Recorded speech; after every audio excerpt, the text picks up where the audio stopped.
Hey everybody, welcome back to my channel, and today we're doing the Dark Souls 3 Dagger only run. And this run wasn't as hard as I originally thought it would be, but it still presented some challenges that were tough to overcome, and it was just fun to do. So, I hope you guys enjoy this run, and let's get into the rules. So, the rules are as follows. 1. All direct damage must come from daggers. So, no other forms of damage like fire bombs or arrows or nothing else. 2. No glitches or exploits in this entire run. If I use any, I have to reset. 3. No optional bosses required, but I still do some anyway because, you know, it's just fun to do that. 4. I am allowed to summon if I need to, and I never really needed to, so don't worry about that. Anyways, with the rules laid out, let's get into the run. Okay, so before the run, we have to start the second hardest thing in my morning, naming my character. And we decided on Knife because that's what I used to call Knife when I was younger. Then I go for the Thief starting class because it's one of the only 2 starting classes with a dagger as its weapon. The dagger being the bandit's knife, the other being the mail breaker, which comes from the sorcerer. I decided on the Sovereignless Soul as my starting gift so that I can either level up or upgrade my weapon early on. Oh boy, now onto the looks. I always usually go for something goofy looking, but this time I just decided to go full Barney and become a knife wielding purple maniac. With that out of the way, it's time to officially start the run. I have a feeling this isn't going to be easy. So, as always, I start by waking up from what was supposed to be just a 10-minute nap, but ended up sleeping for a few hundred years instead. Wow, that kind of sounds like my everyday sleep schedule. I go around this area and collect what I can find, then go and kill... That wasn't supposed to happen. I kill the... Okay, really? 3rd time's the charm, and I kill the crystal lizard this time around. Then I collect everything else, and it's time to challenge Gundyr. At first, I thought the dagger damage was gonna suck in this game. I've never really used daggers before and always underestimated them in the Soul series. But from the damage I dished out on Gundyr, it was evident that this wasn't going to be nearly as bad as I thought. And with an easy first try, Gundyr goes down. I run to Fire Link so I can activate the bonfire, then I talk to the handmaiden so that I can buy the normal dagger. Now, the stats of the normal dagger aren't better than the bandit's knife, so I decided it's best to just ignore it for this run. Another thing that I decided was best for this run was to mostly level strength and dex. That way I could get the most out of each dagger I use. Onto the high wall of Lothric. I decided to jump down and grab the gold pine resin for later, then just book it to the shortcut. Part of the reason I just ran through here was because I didn't believe in daggers just yet, and I was still getting a hang of them and couldn't fully rely on them to keep me alive at this point in the run. And now it's time we challenge Vordt. This boss has never been an issue for me in any type of run, so I don't expect this to be any different. It did take me a little time to get back into this game's speed, but after that, this boss just became a matter of time. Easy boss, but I'm expecting this to become a whole lot more difficult from this point on. And yes, I forgot to grab the banner, so I ran back and did that. This was also around the time where I started to like the dagger as a weapon. I realized how even though it wasn't doing that much poise damage, it attacks so fast to the point where that doesn't really matter. Either I kill them too fast for it to matter, or I attack so much to where the enemy will stagger either way. So the weapon has already grown on me more than I originally thought it would.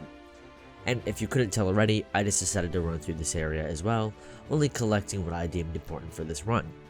And one of those things includes the Mortician's Ashes, which gives me as many Titanite pieces that I can afford. Another thing that may have confused some people is that I am collecting other weapons in order to sell them. It may not give much profit, but if it's not too out of the way, I'll just collect it, and that's if I even know it's a weapon. I don't even know every item that's just laying around. Around here, I just said, fuck it, I'm gonna try to defeat the big tree thing right now. Hey, I made it to phase 2, even if I may have a sliver of health left. Maybe I stand a chance. Never mind. Wait, I had another flask? Okay, so maybe we don't fight this boss just yet. I make my way down to the Road to Sacrifice's bonfire, cheese the Irithyll dog thing, before making friends with the giant and meeting up with Onionbrow. Then I try to square up to the demon thing, and then end up needing help from Siegmar. I pick up Flynn's ring and the Chloranthy ring before heading back to Firelink. Here I level my dex a little bit, as well as upgrading my Estus. I wasn't sure if Grey Route was going to be useful, but I ended up dying anyway because I forgot the key. So yeah. Afterward, I ended up running through the high wall a second time in order to collect the cell key and some Estus items, as well as to test out the Mailbreaker a little bit. I go back to Grey Rat and unlock his cell, bringing him back to Firelink Shrine. I decided to upgrade my Mailbreaker once because I liked how it felt. It felt smooth to swing and kinda gave me a flowy sensation in combat as opposed to the clunky sensation with greatswords. On my way through the road of sacrifice, I dropped down to grab the Brigand Twin Daggers, which is just dual wielding daggers, so it means faster attacks, but less damage. And I also just decided to kill this NPC here, because why not? Now, looking at the damage here, it's not too low, but in action it does way less poise damage, which means good luck getting more than 2 attacks on anything with higher poise than a hollow. I touched the Orback for one reason, and one reason only.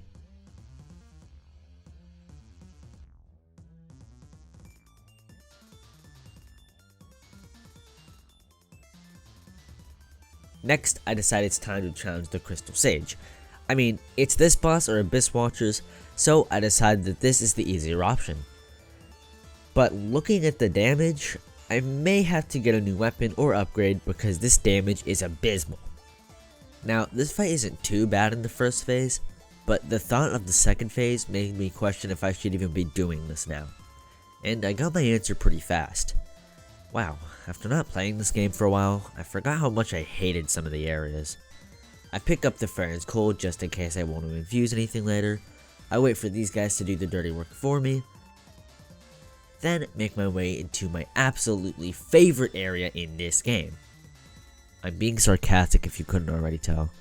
I grabbed the Sage's Coal, then died multiple times and attempted not to smash my keyboard. And don't worry, I died a lot.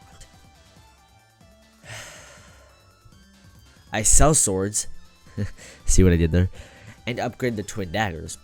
Then I decided it's time for our second attempt with the Rotten Greatwood.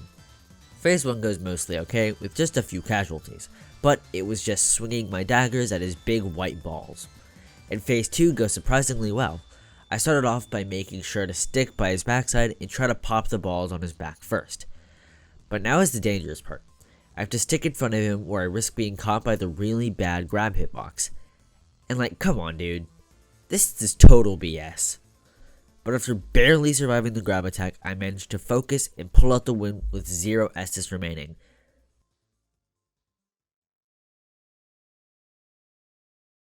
And never mind. Okay, now we finally beat him. That was a close one. He definitely played dirty there. It was at this moment that I decided to look for a newer dagger to try out. So I set my eyes on the Corbian Great Knife. It has a high physical attack and I know that will get higher as I upgrade it more. Only downside though is that when I have to grind these guys for it, it has a 2% chance drop rate from these dudes that I'm farming on screen right now. But after an hour, we got it. So it scales off of both strength and dex, sadly a double E scaling though, so this won't be a late game weapon. But for now, it's strong, fast, looks sick, and has pretty long range for a dagger. From here, I go back to the swamp to extinguish another flame, before going back to Firelink because I somehow forgot to grab the rest of the items before leaving. I test the skills of my new blade, give Ludlith the transposing kiln, then buy the Pontiff's left eye, which gives us more HP upon more attacks in a row. And I just so happen to be using some of the fastest weapons in the game, so this ring will more than likely be used later on. Afterward, I upgrade my Great Knife to a +2, which should be enough for our next boss, which happens to be a massive Asylum Demon reskin. Big Shit Spitter versus Tiny Blade. Who will win? The Shit Spitter won. He won 2 times. Oh wait, 3 times. I end up defeating him on the 4th attempt and obtain his soul, which I later used for Hallam's Ring. I used the souls I gathered from the boss to buy Titanite shards in order to upgrade our Great Knife to a +4. Then I proceed to spend 30 minutes looking for the last flame and end up almost being scared to death by this big guy behind me. Wait, is that 2 big guys? Oh. Before I fight with the Abyss Watchers, I level my dexterity to 22 for faster swinging and more scaling damage. And just because I wanted to, I decided to kill our sorcerer buddy. Oh shoot, is he the one that sells the silence ring? Deep regret aside, we enter the Abyss Watchers arena. Oh boy, this fight still sends shivers down my spine after all this time. What a cold intro to an intense fight. My main strat for this fight is to get off backstabs and stay patient. If you try to rush this fight at all, you will be punished. And backstabs do so much damage because of our daggers. When the second watcher wakes up, I just run around the arena until the third watcher spawns in so that I have a one-on-one fight with a watcher. Sadly, as soon as I defeat the second watcher, the third one dies, so no help on the main dude. But I stay patient and end up getting him down around half health before having to run away again. Once the helpful guy steps in again, he actually ends up attacking me because I'm closer. But after I get far enough, I run back in to get a free backstab before immediately going back to running away. I find an opening and get one more backstab, leading to the end of phase 1. Now, phase 2 should actually be easier for this build, just have to dodge a little late to avoid the lingering flame hitbox. And because there's just one guy now, I can focus on backstabs. Just takes a little patience and time. I decide to go after the combo attacks and the overhead swings for my openings, and it does pretty well. And after dodging around and just a few backstabs and swings, Abyss Watchers goes down first try, granting us our first Lord Soul and a triumphant victory. With my newly acquired souls, I level my dex and vigor a bit more. I take the shortcut through the catacombs and run straight to the Karthus smoke ring, and this ring basically just gives me 5 free levels of dexterity, which is really good for our dagger build. I kill some rats and immediately make my way to the next boss in our run, Wolnir. So, Wolnir, well, Wolnir is Wolnir. Nothing more needs to be said. I use the boss souls on Dex and Vigor once again, then go to confront the Crystal Sage. Now, this time I actually make use of parrying, which makes this fight leagues easier. In addition, with our higher damage as well, we easily take down the Crystal Sage on our refight. Now, for some reason, I just decided to enter the DLC to give the Gravetender a shot, and it went a little better than I thought it would. Just a bit. After that, I went back to the chapel and made my way through the area, picking up things along the way and getting this rare drop, which at first I thought were daggers, but sadly ended up being curved swords. Then I acquired the Lloyd Swords ring, which grants me higher damage whenever I'm at max health. I make my way immediately to the Deacons and enter the fog. So with this fight, just running in and trying to take each dude out as fast as possible works well because of our fast attack speed. Soon enough, we enter phase 2 where my strat slightly changes. I run in for a backstab on the main dude before running in and out for a good amount of damage. Shortly after, I relearned that the blue guys heal the main dude, so I focus them for a little bit, before running in for the final few hits. Deacons are surprisingly easy with a dagger. With the boss souls, I made sure to level endurance and strength a little, before making my way to the dog on the Irithyll bridge. After that, I learned that I forgot to play offline, so me and this random dude had a short combat encounter where I ended up losing. I made my way through Irithyll just running past everything, got a little bit distracted, then made it to Pontiff's arena. So my main strat for first phase is to parry. Pontiff is already weak to riposts, and with daggers you get the extra critical damage. It took me a second to get used to the parry window, but after that, first phase was a breeze. Okay. Second attempt, I managed to get past first phase and into the hard part of this boss fight. At first, my strategy was to get lots of hits when summoning a second guy, then to just run in for hits when I thought there was an opening. Keyword being thought. Third attempt went just as well as the last, and we don't talk about the fourth attempt. Now, the fifth attempt was where I really started to develop my strategy. I learned to be patient with phase 2 and wait for Pontiff to come to me. I still died, but this was huge progress. In my 6th attempt, you can see that I got pretty close. 7th attempt went, And 8th attempt happened. 9th attempt was where I put everything together into one attempt. I started waiting for Pontiff to jump toward me to get a few hits in. This attempt took lots of patience and timing, but in the end, after 6.5 minutes, Pontiff goes down. On my way to Aldrich, one of the NPCs decided that violence wasn't the answer. I did though. I grabbed the bonfire in the basement, then moved through the archers up into Antler Londo. I quickly ran through, opening the door for easy access, and easily defeated... I easily defeated the... what do you call this thing? Fitting. Now, the only attack that concerns me for Aldrich is the second phase arrow attack. And, oh boy, he did that so many times. But after 20 attempts, we finally got him. Normally this boss sucks, but with a dagger it makes the boss so much worse. Just don't try it. I leveled strength a bit more before running down into Iudex Dungeon. Now, I'm not gonna lie to you guys, I just bolted it through here. There's no way I'm spending time in this area. Then I attempted to do a skip, not realizing you needed more health. I continued running through. Now that's just BS. I run all the way to the capital before running straight to Yhorm. With my +6 dagger in hand, I ready myself for the longest fight that this run has to offer. And then I immediately die because he one-shots me. Second attempt, I prepare with an ember to boost my max health, then I enter the fog once again. So, this fight is literally just a fight with time and durability. As you can see, I do very little damage and he has a lot of health. So, sit back, relax, and enjoy this short montage of me wasting my life.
Well, That was the longest 20 minutes of my life. Shortly after my butt-clenching fight with Yhorm, I get teleported straight into another fight. Dancer. But first I level my strength to 30. I make my way back for my first attempt at Dancer. Now, I know that this boss is going to be tough, but my strategy is just going to be to deal as much damage as I can in order to make this fight as short as possible. Thank goodness I'm good at dodging the grab attacks. Oh. Second attempt goes even better. Yeah, my recording software crashed mid-fight. Third attempt, Fourth attempt, I managed to get to phase 2. Then proceeded to immediately get full combat. With some bad hitboxes, mistimed rolls, and more, the next few attempts ended up being me just dying.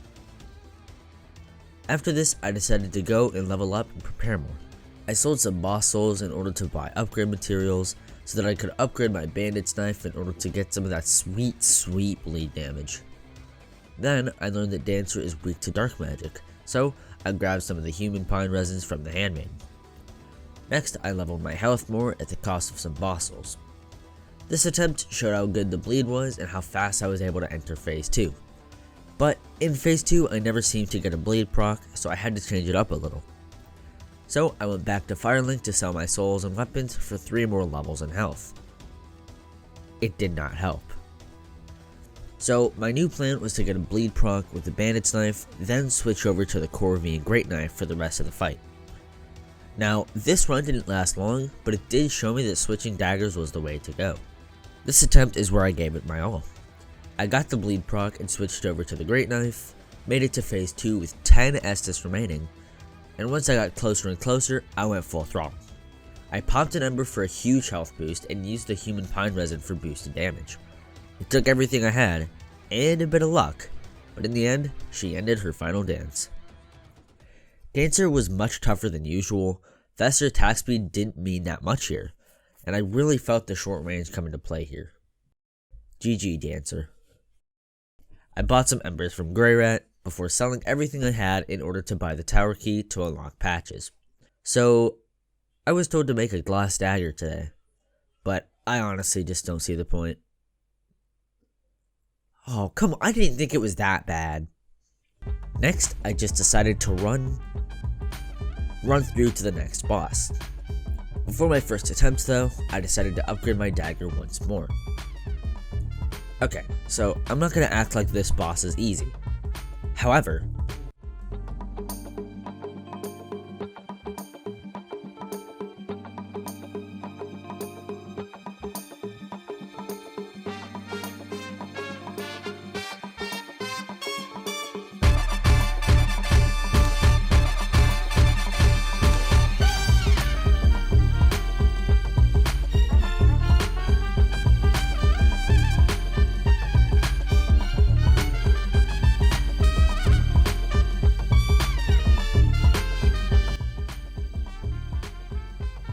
I beat him first try.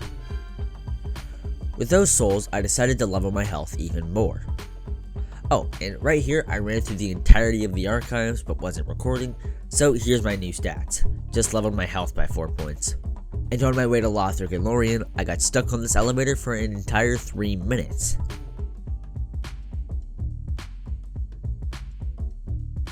So funnily enough, Lothric and Lorian are always pretty easy for me. You just have to be a bit cautious of your stamina and only go for 1 or 2 hits in the first phase. Second phase is roughly the same, but sprinkled with dodging the magic attack sent out by Lothric. And with all of that in mind, this fight is a breeze, and another first try on the board. So now we really only need to beat one more boss, that being the final boss, the Soul of Cinder. So yeah, this final boss is kinda tough with a dagger. The little damage combined with the semi-short range is very noticeable in this fight. Now, my strategy was to just fight like normal here, dodge, block, and attack. Second attempt didn't go well at all, not even halfway through phase 1. Third attempt was when I decided to go all in and use gold pine resin. Now my damage was much better than before, and I soon got into phase 2 after struggling with the changing styles in phase 1. I only had 3 S's for phase 2, and it started getting close. I still had more than half of the health bar to go, but I focused hard, dodging and blocking, and when I had the chance, I took it, ending the dagger only run of Dark Souls 3. Well, mostly. I still had one more dagger to check out, that being the Aquamarine dagger. So I leveled up a little to get closer to using it. After that, I had some matters to get back to, and that something just so happened to be the Gravetender and his wolf. Or wolves, you get the point. I started by taking out the wolves one at a time, before going for backstabs when he charged and when he jumped. When the wolf jumped in, I stopped attacking the Gravetender entirely and only focused on the wolf. My plan for the wolf was to close the distance and go for the head. Soon enough, the wolf entered phase 2 and became stronger. The strategy stayed the same though. Nearing the end of the fight, I used my last Estus and the stress kicked in. Luckily, I took down the wolf soon after and only had the Gravetender left. Got a free backstab and ended the rematch victoriously. With the boss souls and some more from Anor Londo grinding, I tested out the Aquamarine dagger. Its entire gimmick is that it has the moveset of a straight sword, just that it's worse because it's, well, a dagger. But it does look pretty sick. Just look at that badass walk. But since I couldn't upgrade it, I fought our next boss with our tried and true Corvian Great Knife. Onto this thing that really loves the child of dragons. Of the power of my beloved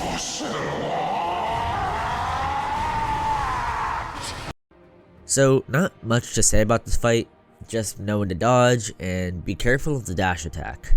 Other than that, this fight was a breeze, and another first try under our belt. On to Champion Gundyr. And yes, I summoned because I felt like it. So, my strategy here was just parry in phase 1 when I had the chance for that sweet riposte damage. I mean, just look at that. After just a few parries, we got into phase 2. My new strategy was to dodge if I saw an attack I didn't know how to parry, and parry if there was an attack I knew how to parry. Soon enough, with tons of parrying and dodging, we obtained another first try under our belt.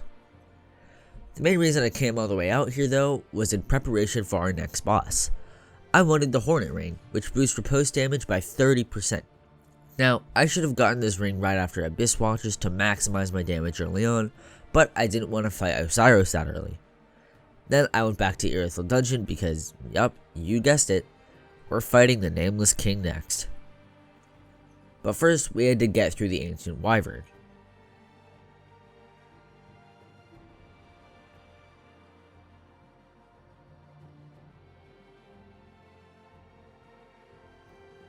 Now that that was done, I ran to the end of the area to ring the bell. I walked into the fog for the final fight in this run, and prepared myself for a rough ride. So this first phase is always pretty tough for me. The pretty bad camera and huge AoEs usually get me killed here, but surprisingly, sticking near the head and just waiting for openings was able to net me the first phase on my first try. The second phase cutscene always gets to my head. It's just so badass and so heroic at the same time. So phase 2 is the easier part of this fight. But from my lack of Estus from first phase, and my greed, I end up dying around the halfway mark. Second attempt, I prepared better with an Ember at the start, used my same strategy for phase 1, but got greedy for the stagger and died just before phase 2. Third attempt, I decided to save my Ember for later, and get past the first phase with relative ease. But once again, I got greedy in phase 2. Fourth attempt, I didn't do so well on the dragon, but the stress kicked in when phase 2 started. Only 5 Estus. Only one left around a quarter of the way through. But I focused hard. And in the end, I died. That attempt was brutal. One hit away from victory. But I just didn't pay enough attention. Fifth attempt. I wasn't gonna let that happen again. First phase goes very well, with 7 Estus remaining as I enter phase 2. During phase 2, I make sure to constantly have the fire resin activated for maximum damage. I stay patient and take my time, making sure to remember the attacks and combo extenders. In the end, with luck and patience on my side, the Nameless King is no more. And with all of that said and done, I set up the Fire Fades ending and summon the Firekeeper. There it is, DS3 done with daggers only. Now, there's a lot more I could have done in this video, but with school right around the corner and a lot going on, I just didn't think I would get it all done in time. This challenge was pretty fun to do. It was my first actual challenge run on this channel and not just an easy run like the sorcery only run. So it did take some time to get out. I highly recommend others to try out this challenge, and if you have the time and patience, it's definitely worth it. I appreciate you all watching to the end and hope you enjoyed this video. This video was made for the 1000 subscribers milestone we recently reached, so thank you guys for that again. But there's not much else to say. If you enjoyed, consider subscribing for more of this content, and see you guys next time.